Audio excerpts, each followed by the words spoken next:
Hello साथीहरू, good morning. तपाईँहरू के कस्तो हुनुहुन्छ? त एकदमै ठिकै छु। यो चाहिँ हिजो दिउँसोको भिडियो हो, तर यो के गरेँ पुरै बनाउन, एडिट गर्न अनि सबै त्यो रेडी पार्न मलाई एक दिन पुरै लाग्यो आज। त्यही भएर मैले आज अपलोड गर्दैछु भिडियो मेरो फेसबुक आइडीमा। अनि तपाईँ सबैहरूले हेरेर अनि लाइक गरिदिनु होला, कमेन्ट गरिदिनु होला, अनि कहाँबाट हेर्नुभएको छ त्यो पनि भन्नु होला साथीहरू।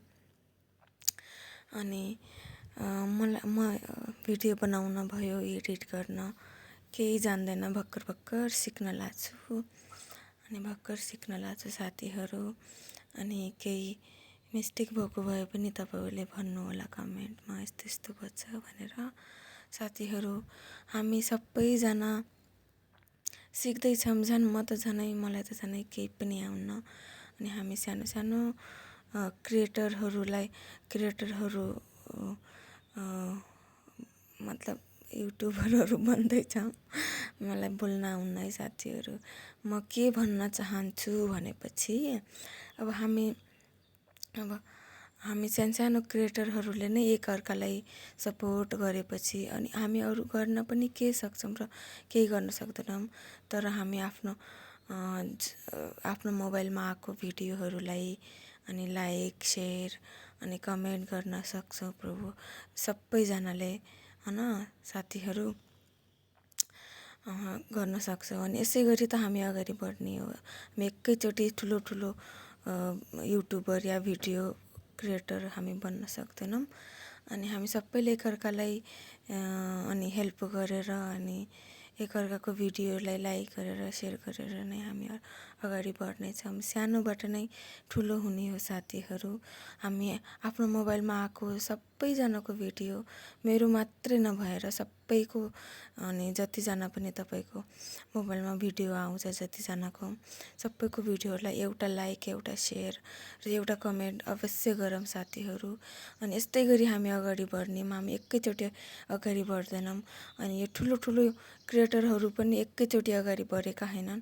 अनि यस्तै सानैबाट सुरुवात गरेर नै उनीहरू ठुलो क्रिएटरहरू अनि युट्युबरहरू बनेका हुन् साथीहरू। हामीले पनि यस्तै गर्नुपर्छ, एकअर्कालाई सपोर्ट गर्नुपर्छ, एकअर्काको भिडियोलाई अनि लाइक गर्नुपर्छ, एकअर्काको भिडियो सपोर्ट गर्नुपर्छ साथीहरू। हामी यस्तै गरी नै अगाडि बढ्न सक्छौँ। अनि आफ्नो मोबाइलमा आएको भिडियोहरूलाई स्किप नगरिकन पुरै हेर्नुहोस् र अनि एउटा लाइक गर्नुहोस्, एउटा सेयर गर्नुहोस् र एउटा कमेन्ट गर्नुहोस् साथीहरू। अनि म यही भन्न चाहन्छु। अनि मलाई भिडियो बनाउन, एडिट गर्न एकदमै झ्याउ लाग्छ क्या। त्यही भएर मैले खासै यति ठुलो ब्लग अनि यति ठुलो भिडियो बनाउन अनि मैले हिजो दिउँसो बनाएँ अनि तर आज हाल्दैछु। मलाई एक दिन लाग्यो अनि काम पनि गर्नुपर्छ फेरि, अनि यता भिडियो बनाउँदै उता काम पनि गर्नुपर्छ साथीहरू। एकदमै काम नभए या फ्री भएपछि त एक दिनमै बनाइहाल्दो एकछिनमै। अनि मेरो धेरै काम भएको हुनाले मलाई एक दिन पुरै लाग्छ भिडियो बनाउन, एडिट गर्न। अनि त्यही भएर म यस्तो लामो ब्लग म बनाउन त्यही कारण हो धेरै जति। अनि हिजो मैले बनाएँ अनि मेरो भिडियोलाई पनि सपोर्ट गर्नु होला, लाइक गर्नु होला साथीहरू। अनि त्यतिसम्म मेरो छोराहरू पनि स्कुलबाट आइसके, मेरो बुढा पनि आए अनि के गर्न लागिरहेछ भनेर हेरेर हाँस्न लागेका छन्। मेरो छोराहरू स्कुलबाट आइसके, सानो चाहिँले खाना खान लाग्छ साथीहरू। बाई।